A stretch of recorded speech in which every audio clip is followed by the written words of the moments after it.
تفضل. بسم الله الحمد لله والصلاة والسلام على رسول الله وعلى آله وصحبه ومن والاه. السلام عليكم ورحمة الله وبركاته. We are here with our brothers from Leicester, the Muslim community. Over the last few months, we have heard that some of the Hindu youth, not to generalize, but a portion and a group of the Hindu community have been provoking the Muslim community here in Leicester, have been bullying and assaulting some of the Muslims. But alhamdulillah, fortunately, we heard that many of the Muslims, they came out from their homes to show solidarity, to show support, and to stand with one another as one Muslim community. We all know the principles in Islam in terms of ta'awun, cooperation, على البر والتقوى, upon piety and goodness, to support one another, to strengthen one another. This ummah is one body. If one part is in pain, the whole body is in pain. So alhamdulillah, great news that the Muslims have come together united to show solidarity, to defend their sisters, to defend their daughters. And we ask Allah Azza wa Jal to protect our Muslim community all across the UK and all across the world. One important message is that it's important for the Muslim community leaders and the du'ats and the students of knowledge to be here as well, to be with the youth, to engage with them, to speak with them, to be concerned of the affairs of your Muslim brothers. The scholars, they said a sign of weak iman is not to care about the affairs of your Muslim brothers and sisters. So their affairs concern us. This is our problem as well. And we need to engage with the youth here, see what the problem is, enjoin the good, forbid the evil. It's unfortunate that we don't see enough du'at, enough imams, enough khutbah being in places like this and directing the Muslim community towards the right direction. We ask Allah Azza wa Jalla to keep us united. Allahumma ameen. Ameen ya Rab. تفضل أستاذ محمد.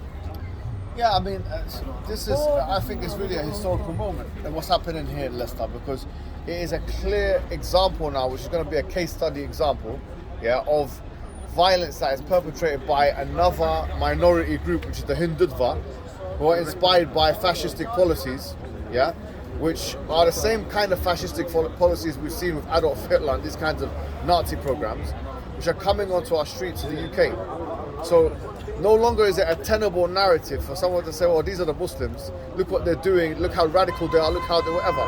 Because what we've seen here is that actually, when I spoke to the brothers and to the sisters here in Leicester, they said actually for all of my life, I've been living in Leicester for a very long time, and I haven't seen this kind of disturbance for 20 or 30 years. It's only really started when the BJP, yeah, Modi-led party came into power. That's when it started.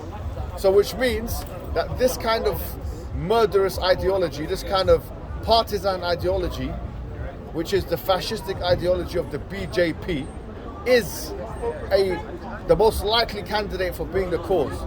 Therefore here, we the Muslims need to understand we have many enemies around the world. And I hope, if anything, this situation is going to raise awareness on the impact of Muslim minority suffering by the BJP in India itself. Because that's the bigger picture here, to be honest with you. The bigger picture is that we have a country called India, which has got 1.3 billion people living in it, 1/5 of the world's population, 220 million Muslims inside of it, which is the second most of all countries that have Muslims inside of it, after Indonesia. 15% of the Indian population. Country called India, where Kashmir is being oppressed, yeah, where people are being lynched because they're eating meat and slaughtering cows.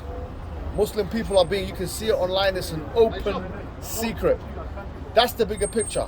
And so in this situation, people now all across the Western world will realize full well that actually this narrative that is the Muslim bad guy in this didactic representation that they have put forward in this dualism of Muslim villain versus superhero, and you fill in the blanks, is no longer tenable.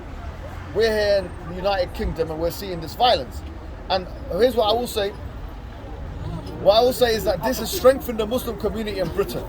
It's strengthened the Muslim community because we're seeing people, elders and youngers coming together. And yes, there have been mishaps that have taken place, vandalism and so on, which we regret from our side. Muslim vandalism and stuff, which will continue having to trying to stop that. However, for all intents and purposes, this is something that was not started by Muslim people.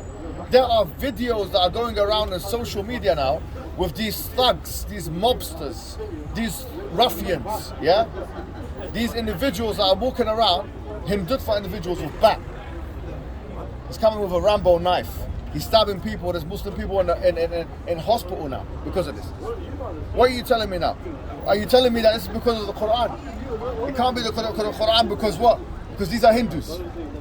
You can't blame the Quran no more. You don't have the permission to blame the Quran for these things anymore. You don't have the permission to blame Islam anymore. You don't have the permission to point your finger at the Prophet Muhammad anymore.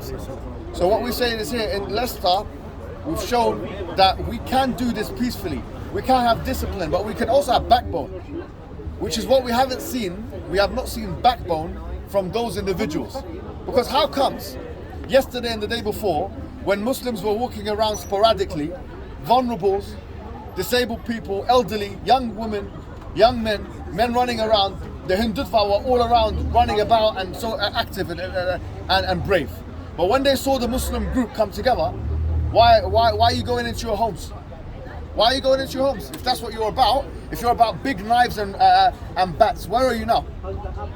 Quite frankly, I've not seen one Muslim person, wallahi, I've not seen anybody carrying a knife here. I've not seen anybody or using it. I don't think, and you need to keep that clean record. Do you understand? I'm not saying here that if you see someone try and stab you, they're standing for a get stabbed. No. I'm saying that we need to keep a clean record. Because this is history in the making. This is a serious case study example which is going to completely alter the narrative. Walhamdulillahi Rabbil Alameen. Alhamdulillah, jazakallah khair.